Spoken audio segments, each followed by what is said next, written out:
The fascists are at it again.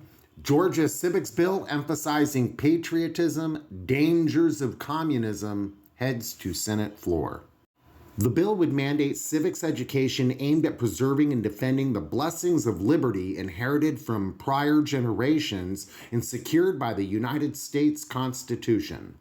The new civics guidelines would also implement an oral history program called Portraits in Patriotism, which features first-person accounts of victims of other nations' governing philosophies.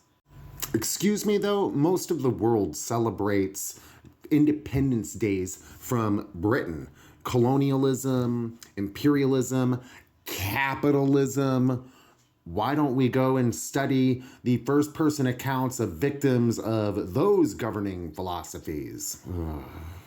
The bill's wording, including the references to the Portraits in Patriotism program, is nearly identical to legislation passed in a few other states like Florida and Arizona, and has been introduced into Wisconsin legislature but is yet to pass.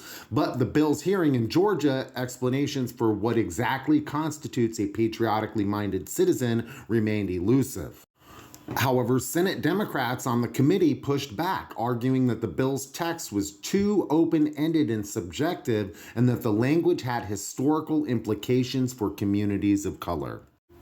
I think everybody in this room, or certainly sitting up here, agrees that civics education is really important for young people.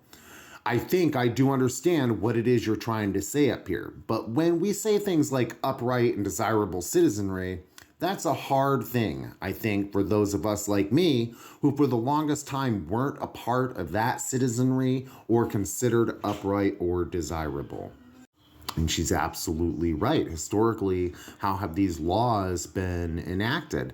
You know, at first they came for the socialists, then they came for the trade unionists, then they came for the Catholics, and then they came for the Jewish people. You see, I mean, that's how these fascistic laws work and operate.